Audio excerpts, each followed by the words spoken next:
Chapitre 1er de l'épître de Paul aux Éphésiens. Paul, apôtre de Jésus-Christ, par la volonté de Dieu, aux saints qui sont à Éphèse et aux fidèles en Jésus-Christ, que la grâce et la paix vous soient données de la part de Dieu notre Père et du Seigneur Jésus-Christ. Béni soit Dieu, le Père de notre Seigneur Jésus-Christ, qui nous a bénis de toutes sortes de bénédictions spirituelles dans les lieux célestes en Christ. En lui, Dieu nous a élus avant la fondation du monde, pour que nous soyons saints et irrépréhensibles devant lui, nous ayant prédestinés dans son amour à être ses enfants d'adoption par Jésus-Christ, selon le bon plaisir de sa volonté, à la louange de la gloire de sa grâce, qu'il nous a accordée en son bien-aimé.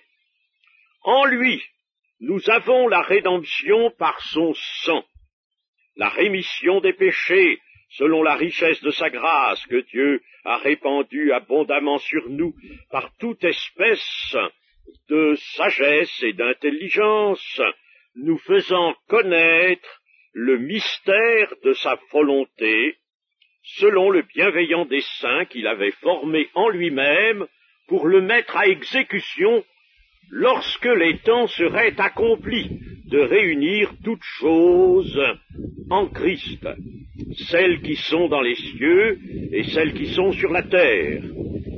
En lui, nous sommes aussi devenus héritiers, ayant été prédestinés, suivant la résolution de celui qui opère toutes choses d'après le conseil de sa volonté, afin que nous servions à la louange de sa gloire, nous qui d'avance avons espéré en Christ.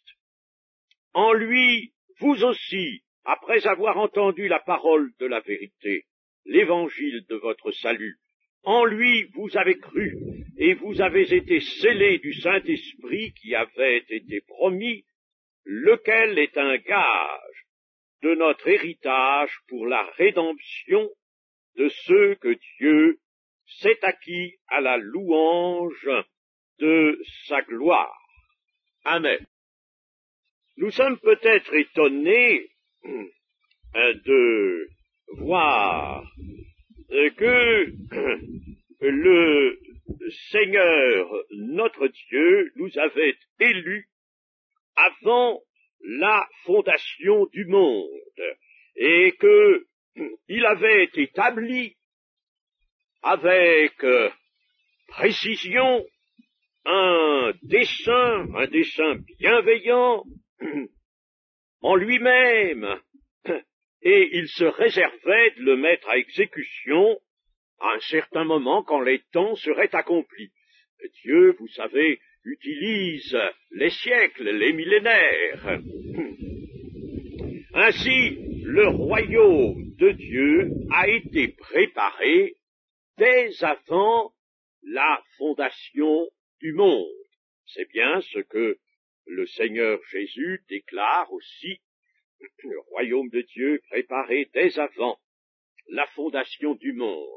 Mais cette préparation allait donc loin, puisque nous avons été élus avant la fondation du monde. Verset 4. En lui, Dieu nous a élus avant la fondation du monde.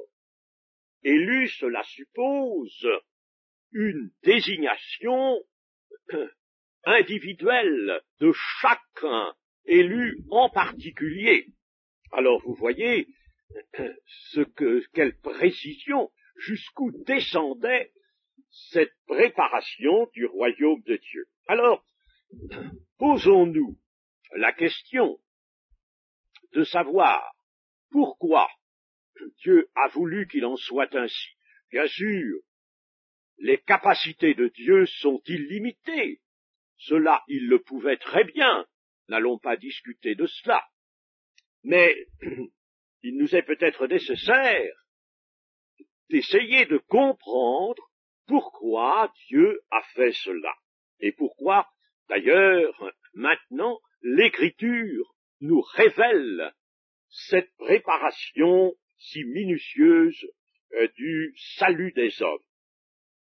Eh bien, d'abord, Dieu n'improvise pas. Dieu n'improvise jamais.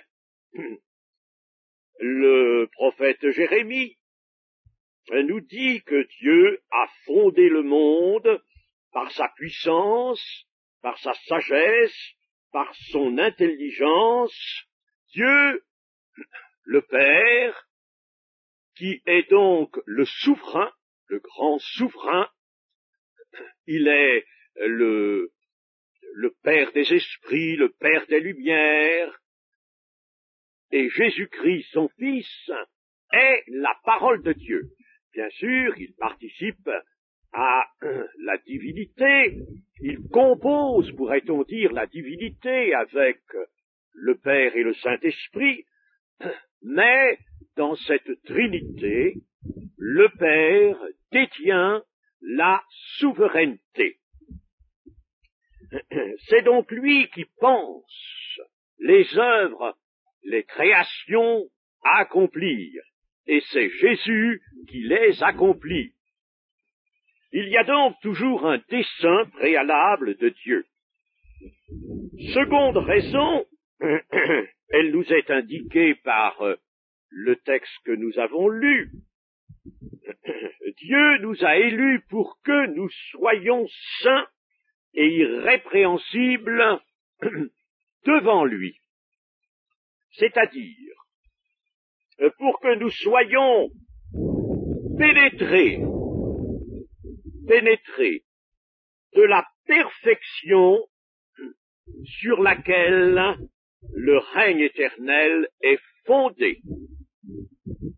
C'est une pensée que, ici, à Père-Guillaume, nous avons assez souvent l'habitude de reprendre, car elle est indispensable, il faut qu'elle soit là, présente à notre cœur. La perfection, c'est ce vers quoi nous sommes conduits, chers amis. Et chaque fois que nous faisons des écarts, et par écart j'entends que nous prenons peut-être des mauvaises libertés, c'est-à-dire que nous prétendons pouvoir disposer peut-être de nous-mêmes dans un sens, dans un autre, céder à telle sollicitation du monde, à telle, la parole n'appelle pas sollicitation, elle dit convoitise, carrément. Céder, n'est-ce pas? Eh bien, j'appelle ça un écart. Chaque fois que nous faisons un écart, nous nous écartons de la marche que Dieu lui-même a mise en mouvement, de la voie du salut, autrement dit, qui est la voie vers la perfection. Nous résistons à Dieu. Il faut savoir cela, chers amis. Nous sommes libres, mais non pas de faire n'importe quoi. Nous sommes libres pour quoi faire? Pour obéir. Pour obéir. Car pour obéir, il faut la liberté. Et Dieu nous donne la liberté évangélique. La liberté évangélique des enfants de Dieu, c'est la liberté d'obéir. Le Seigneur Jésus n'a pas obéi à son Père autrement que librement. Parce que, chers amis, si il n'y a pas la liberté, il n'y a pas non plus d'obéissance.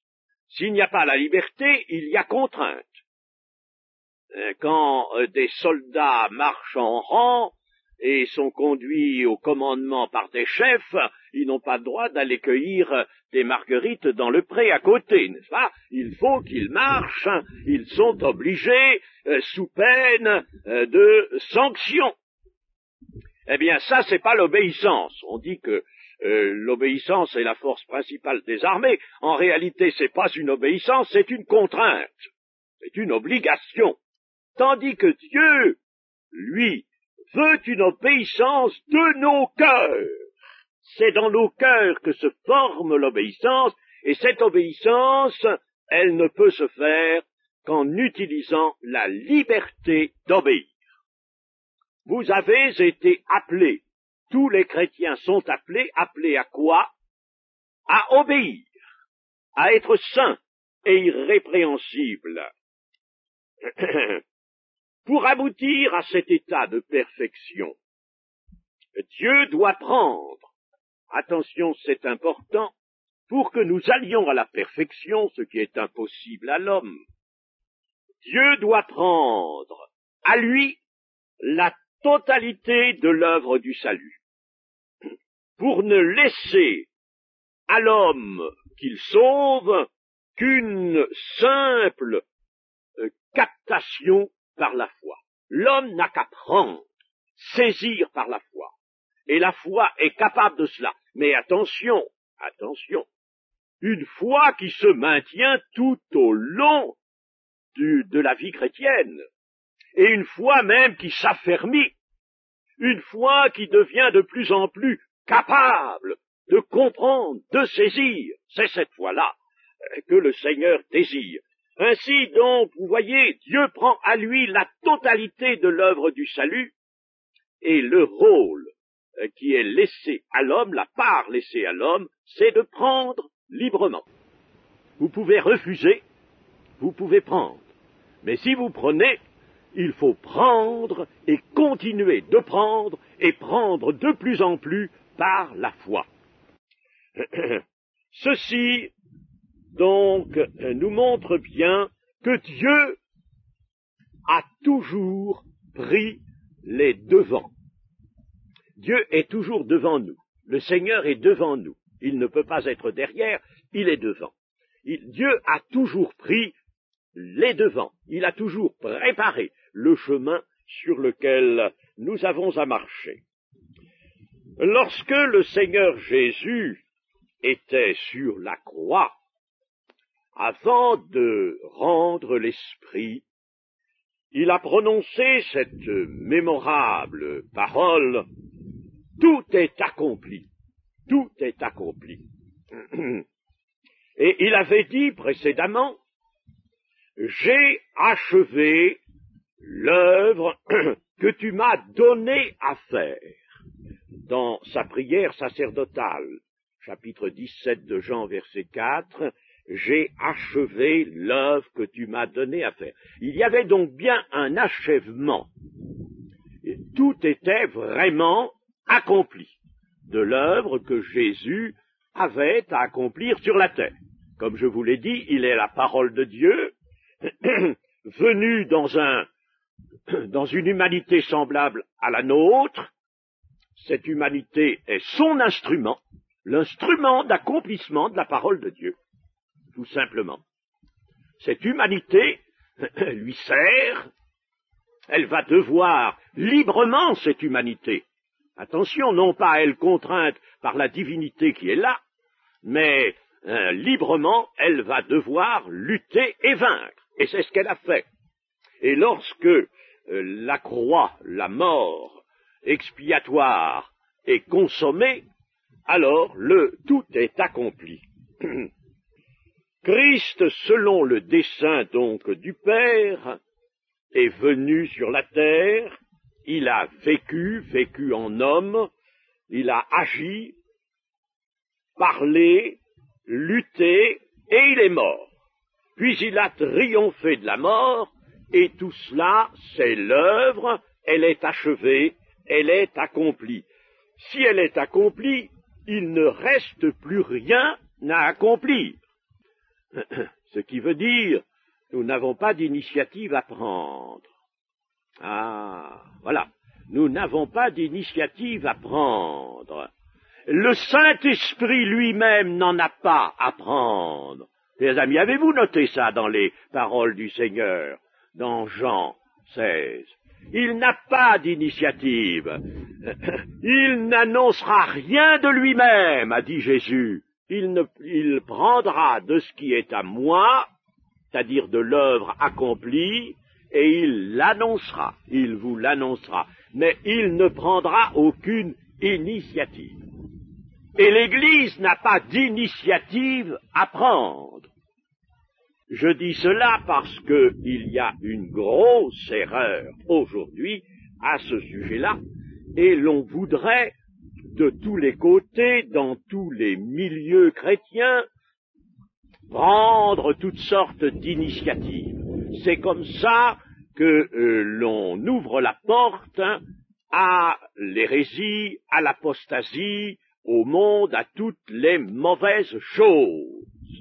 L'Église est le corps de Christ qui ne peut que faire ce que la tête veut. Vous êtes bien d'accord? La tête, n'est-ce pas, Dieu a donné à l'Église Christ comme tête et comme chef. Et bien sûr, l'Église ne peut pas prendre des initiatives en dehors de son chef. Cela est très important. Dieu a concentré donc en son Fils, c'est-à-dire en un seul, la plénitude de son amour à l'égard de tous. Je n'ai pas lu le premier chapitre des Éphésiens jusqu'au bout, mais dans les versets 22 et 23, voici ce que nous avons. Il a tout mis sous ses pieds au Seigneur Jésus. Dieu, le Père, qui est souverain, a tout mis sous les pieds de Jésus. Et il l'a donné pour chef suprême à l'Église, qui est son corps, la plénitude de celui qui remplit tout en tous. Mes amis, quand vous méditez ces paroles, allez donc concevoir des initiatives. Allez donc concevoir quelque chose. Quand vous avez en Jésus la plénitude de tout, alors à la plénitude, vous ajoutez quoi? Qu'est-ce que vous ajoutez? Et si vous prenez des initiatives que j'appellerais latérales, c'est-à-dire des initiatives en vue d'accomplir la mission générale de l'Église, oui, eh bien, ces initiatives, si elles sont vraiment des initiatives, c'est-à-dire quelque chose que le Saint-Esprit n'a pas inspiré, tout cela ne peut que retarder la marche de l'Église, voire même la contrarier. C'est une œuvre parfaite. Tout est accompli et l'œuvre, elle est parfaite. Une œuvre parfaite, parce qu'elle tient tout de Dieu, chers amis. Cette œuvre tient tout de Dieu. La plénitude de celui qui remplit tout en tous. Elle tient tout de Dieu, cette œuvre. L'œuvre accomplie. Et les conséquences de cette œuvre accomplie sont également parfaites.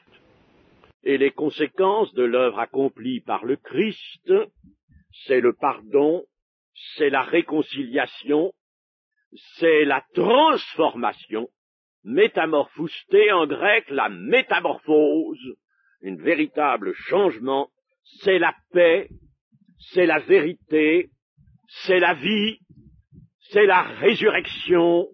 Ce sont tout cela les conséquences de l'œuvre parfaite, achevée par Jésus-Christ. Alors, si tout est accompli et qu'il n'y ait plus rien à faire, une œuvre accomplie, il n'y a plus rien à faire. La plénitude est là, en Christ, qui est chef de l'Église. Alors, qu'est-ce que nous avons à faire, nous? Sommes-nous des gens immobiles?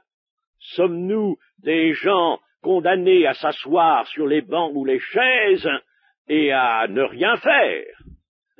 Non pas. Non pas. Une place, un travail nous est laissé. Alors il s'agit de savoir quel est ce travail, quelle est cette place. Eh bien, le Seigneur l'a dit lui-même, et je ne prendrai de ces paroles qu'une seule expression. Elle est dans Luc 19 et verset 13. Faites-les valoir.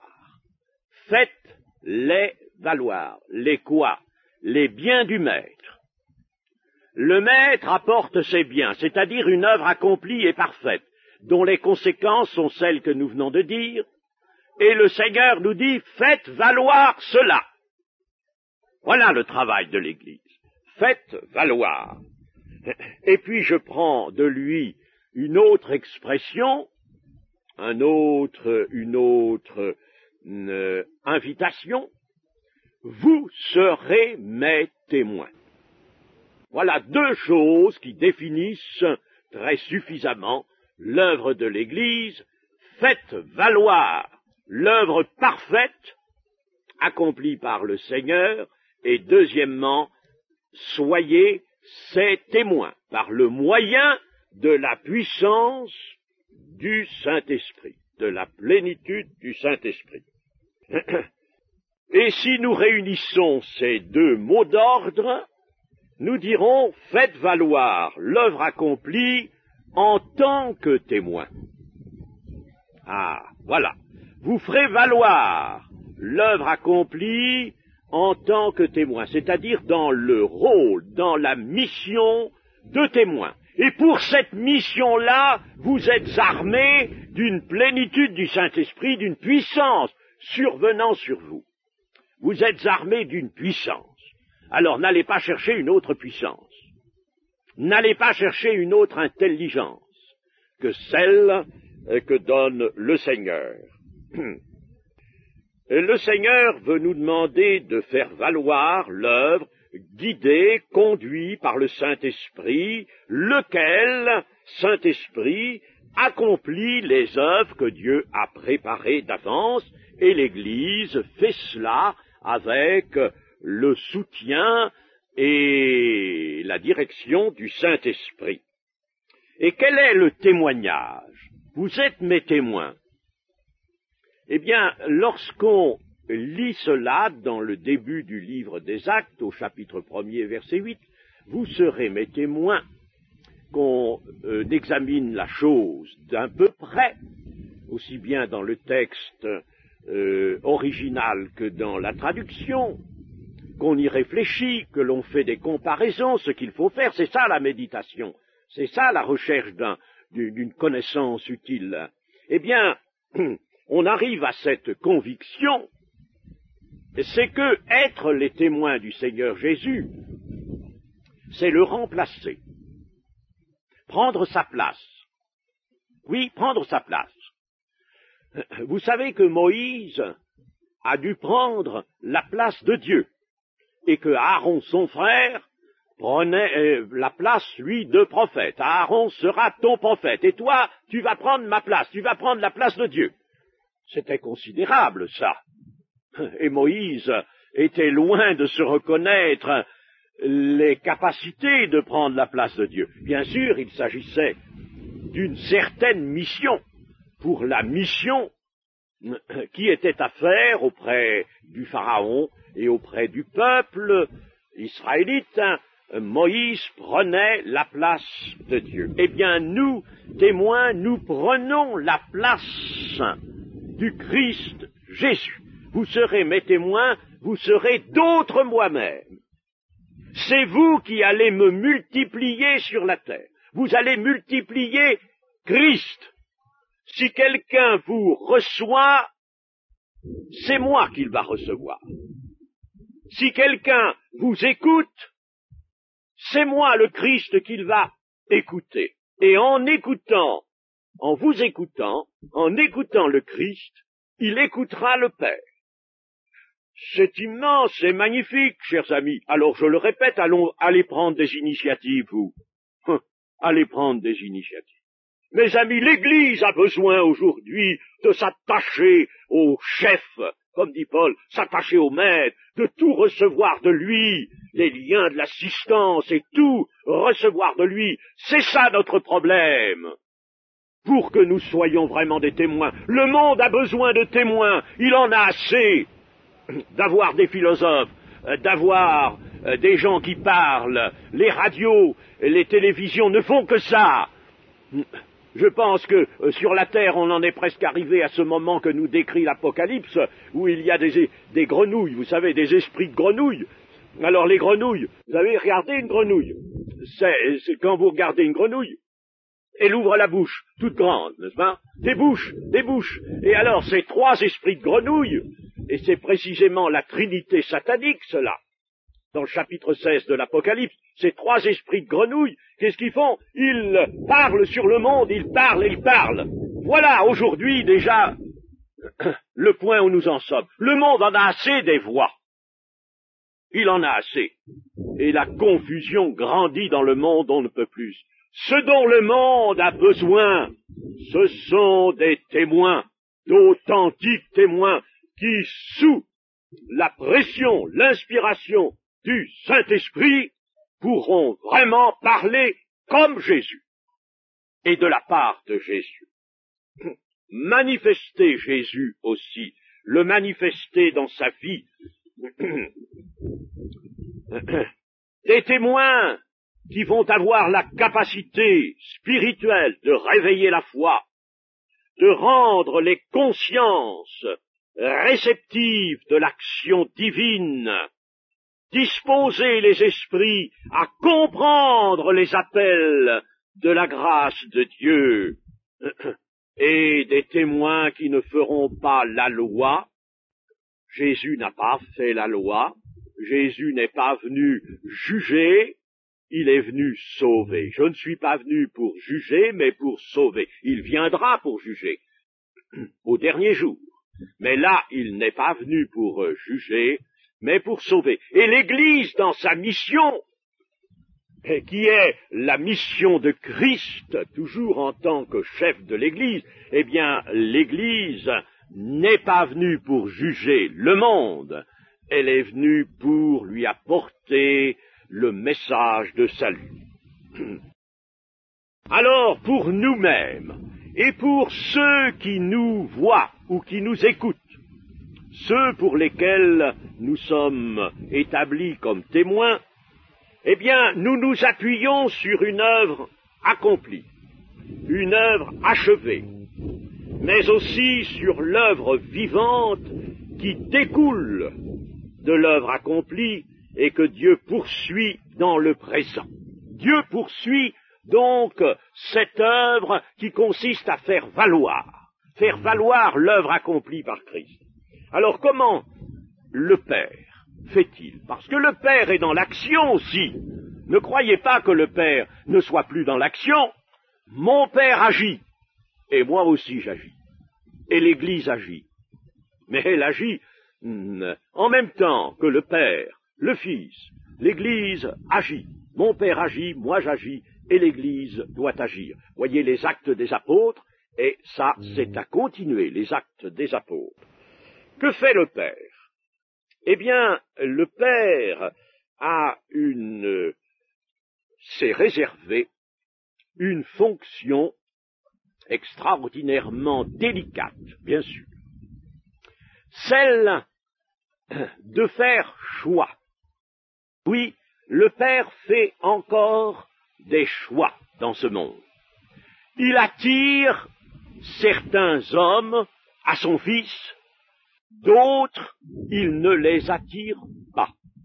Et cela se trouve dans l'évangile de Jean. Je ne peux pas bien tourner mes pages parce qu'il y a beaucoup de vent, mais vous devez avoir cela présent à l'esprit.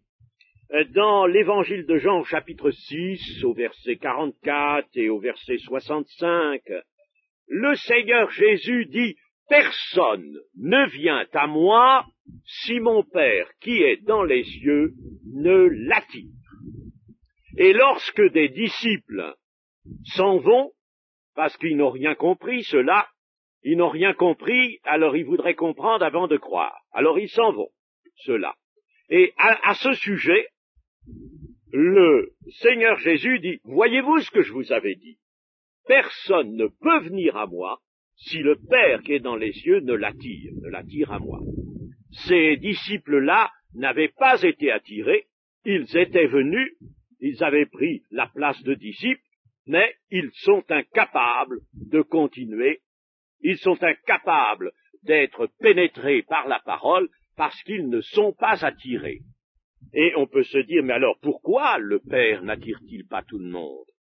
Eh bien, vous avez la réponse dans l'Écriture plus d'une fois. Dieu résiste aux orgueilleux et il fait grâce aux humbles.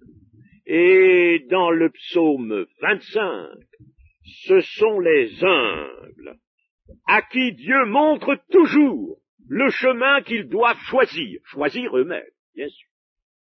Mais Dieu leur montre toujours ce chemin. Les orgueilleux, il les abandonne. Il ne peut pas guider un cœur orgueilleux vers son Fils. Il faut donc que l'orgueil s'abaisse. Le Fils, lui, que fait-il? Le Père lui donne des âmes. Et vous, chers amis, qui êtes ici et qui êtes entrés dans la voie du salut, dans l'Église, sachez bien que le Père vous a attiré à son Fils. Vous n'êtes pas venu tout seul. Si on vous avait laissé tout seul, vous seriez allé ailleurs. Vous ne seriez pas venu. Mais c'est le Père qui vous a attiré, parce qu'à un moment, vous avez été très certainement brisé dans votre orgueil. Et à ce moment-là, le Père a choisi le moment pour vous attirer vers son Fils Jésus. Et que fait le Fils? Puisque le Père lui donne des âmes. Les hommes que tu m'as donnés, dit Jésus dans sa prière sacerdotale, que fait-il? Eh bien, le Fils, lui, à ses âmes, il révèle le Père, et c'est lui qui conduit au Père. Il révèle le Père, il révèle Dieu, et il conduit à Dieu, non pas seulement à la fin des temps, mais maintenant, au cours de la vie chrétienne, chers amis, voilà encore quelque chose que doit produire notre vie chrétienne. Cette montée vers le Père, cette vue sur le Père, cette révélation du Père. Il révèle le Père et conduit au Père. Et c'est tellement beau qu'en annonçant cela, le Seigneur Jésus a frémi. Il a frémi en esprit. Je te loue, Père, de ce que tu aies voulu que les choses soient ainsi. Et il a bien précisé que ce sont les petits-enfants, les enfants, et non pas les intelligents, les raisonneurs, les gens qui sont juchés sur leur superbe, sur leur orgueil, les gens qui se croient une personnalité, les gens qui se croient forts, les gens qui veulent tout raisonner. Ceux-là, non! Le Christ n'a rien à leur révéler. Mais il révèle aux petits-enfants, bien sûr dans un sens figuré, mais quelquefois dans un sens direct aussi, sens littéral. Vous savez que Dieu choisit beaucoup sur la terre des petits-enfants. Oui, il choisit des petits-enfants. Et vous qui êtes ici, si vous êtes parents, pensez à cela, que Dieu voudrait certainement choisir vos enfants. Mais vous êtes pour quelque chose. Vous allez peut-être faire obstacle à l'œuvre de Dieu, ou vous allez la faciliter. Mais pour cela, il vous faudra vivre devant vos enfants une authentique vie de foi. Et le Saint-Esprit, lui, mène cette double action. Il est au service du Père, il est au service du Fils, si je puis dire. Le Saint-Esprit, donc, attire les âmes à Christ quand le Père le veut. Et puis, le Saint-Esprit, alors, lui, il est là, il prend de ce qui est à Christ et il l'annonce. Et le Saint-Esprit, chers amis, travaille continuellement. Le Saint-Esprit ne s'arrête jamais. Il travaille continuellement, et où ça? En tout cœur d'homme. C'est ce que Jésus nous a annoncé. Le Saint-Esprit annoncera au monde. Il annoncera au monde le péché, justice et jugement.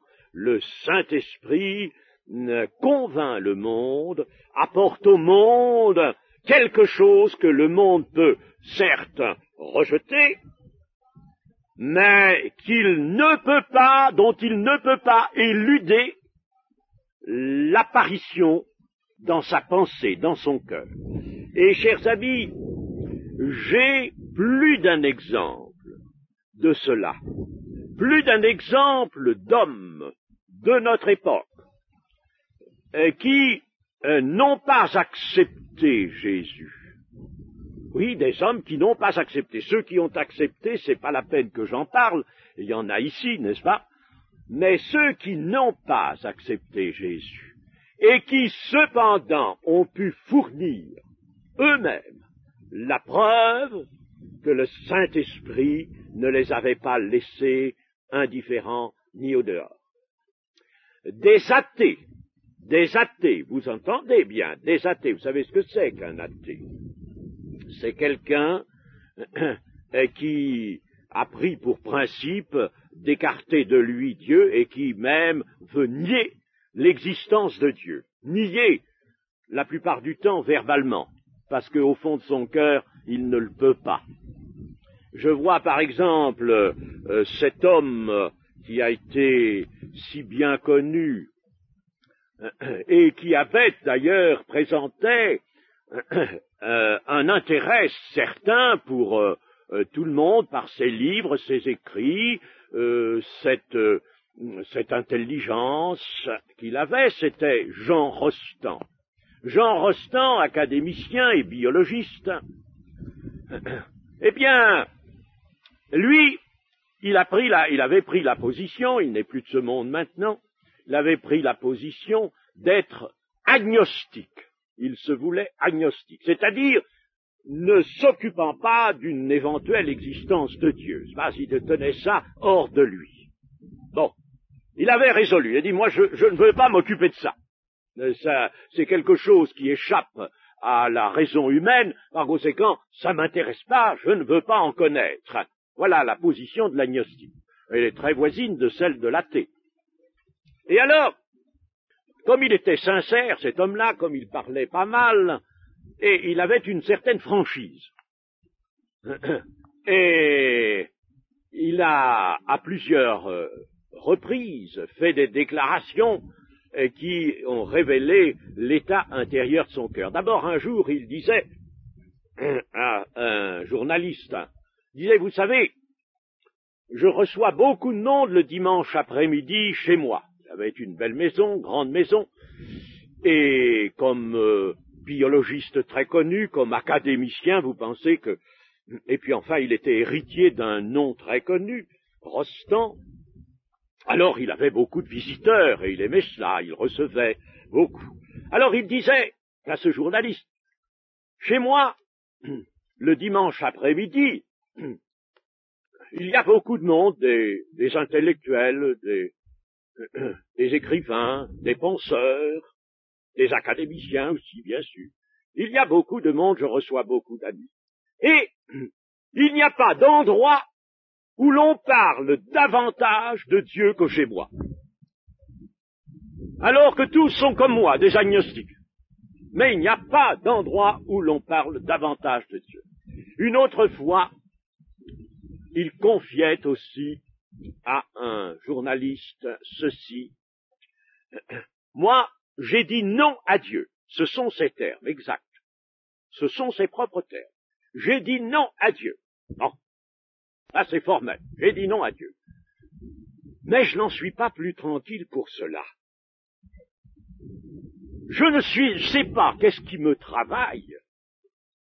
Je ne sais pas si c'est, comme il disait, le non-Dieu, c'est-à-dire le fait d'avoir fait table rase de Dieu et d'avoir voulu que l'horizon soit complètement déchargé, si vous voulez, de cette présence de Dieu. Je ne sais pas si c'est le non-Dieu ou si c'est Dieu, mais toujours est-il que je suis travaillé. Toujours est-il que je reviens sans cesse à cette pensée-là. J'en suis vraiment obsédé. Et il disait même ceci, ça me fait presque radoter. C'est quelque chose, cela. Un homme qui dit non à Dieu et qui veut ne plus rien avoir à faire avec Dieu et qui est constamment travaillé. Qu'est-ce que c'est ça? C'est le Saint-Esprit, mes amis. Le Saint-Esprit. Et j'en connais d'autres. Eugène Ionesco, par exemple, Eugène Ionesco, qui lui a pris position parmi les athées, un grand écrivain, académicien lui aussi. Et Eugène Ionesco, qui a 17 ans, une première fois, puis à 30 ans, une autre fois, de son propre aveu, ça a été écrit dans un livre d'un journaliste.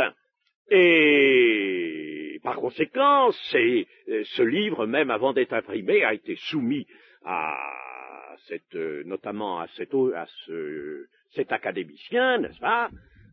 Et il a par conséquent lui-même revu et approuvé le texte de ce livre. Alors, vous voyez comme le témoignage, n'est-ce pas, et que ce témoignage est quelque chose de sûr.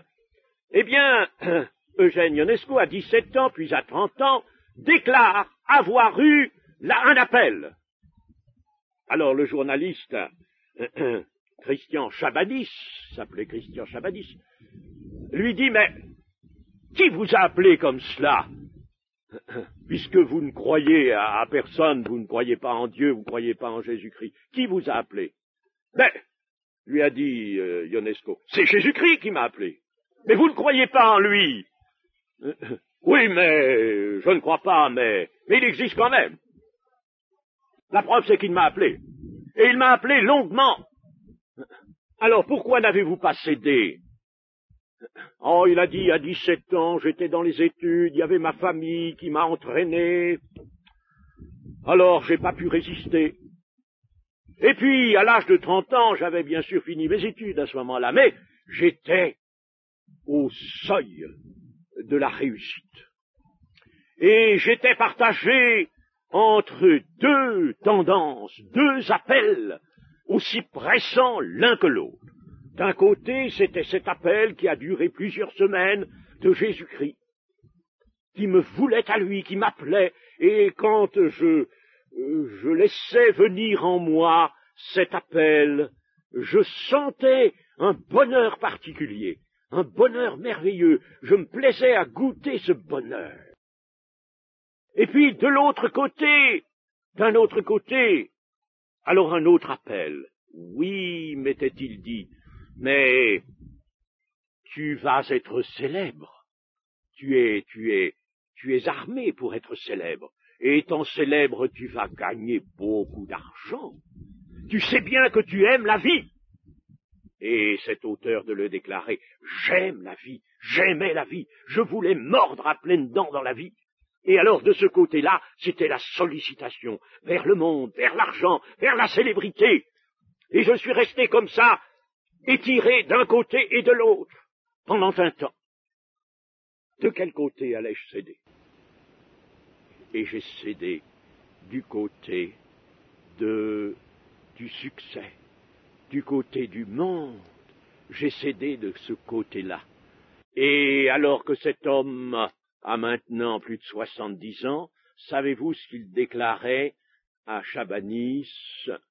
Il déclarait exactement ceci: je suis le plus malheureux de tous les hommes. J'ai eu le succès, j'ai eu l'argent, j'ai goûté à tout, mais je suis le plus malheureux de tous les hommes. Qui me tirera de ce bas? Il dit cela.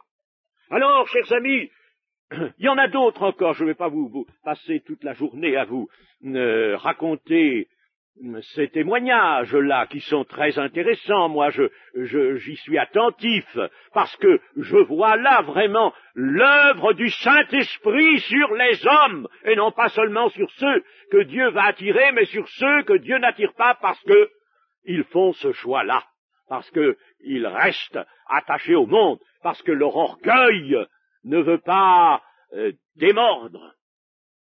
Alors, le Saint-Esprit convainc le monde. Plus exactement dans le texte original, le Saint-Esprit travaille le monde. Dieu n'est pas inactif. Toute âme humaine est sollicitée par une action divine qui la cherche toujours. Dieu a cherché les hommes.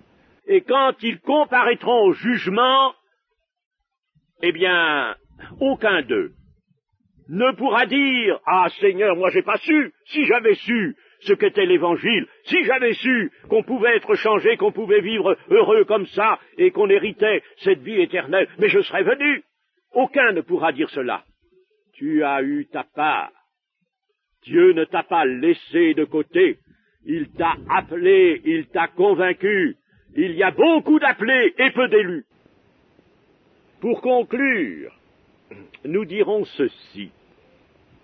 C'est que jamais les Saintes Écritures ne s'écartent de la ligne que suit l'œuvre du salut telle que nous venons d'en voir maintenant l'esquisse.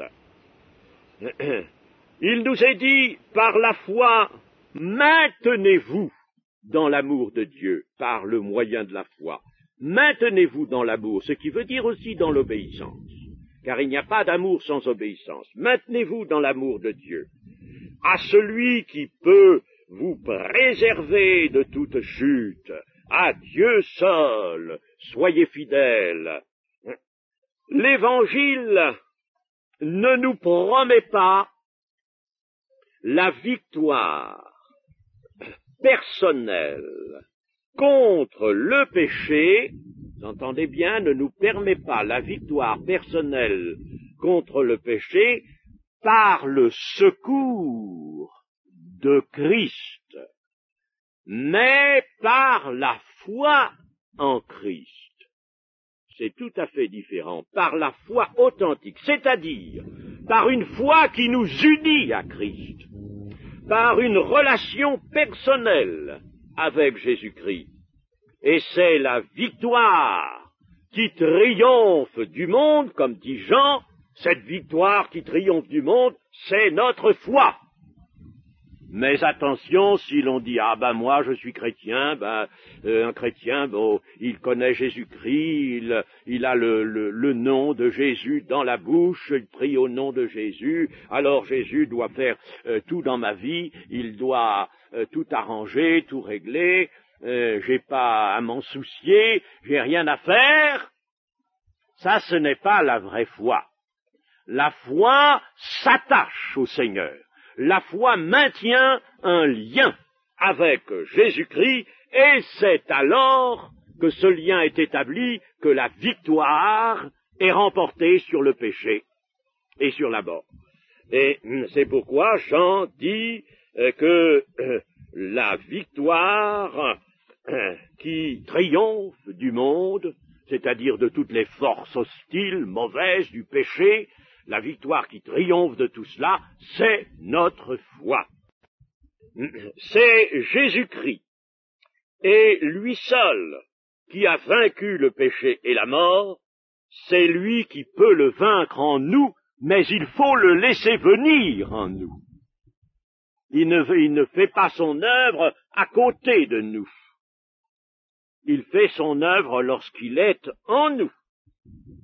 Or, Jésus-Christ était avant nous, il nous a devancés, il nous devance toujours, il nous a devancés dans la victoire contre le péché, contre la mort, il nous a devancés dans la résurrection, ce qui est exprimé par le prophète Ésaïe de la manière suivante: l'Éternel marche devant. L'Éternel est là, marche devant, et encore, il ferme la marche derrière, que l'ennemi pourrait venir derrière. Alors, il ferme la marche derrière, il est devant. Chers amis, à nous de nous placer dans cette marche avec l'Éternel, le Seigneur Jésus, et que son nom soit béni ce matin au milieu de nous. Amen.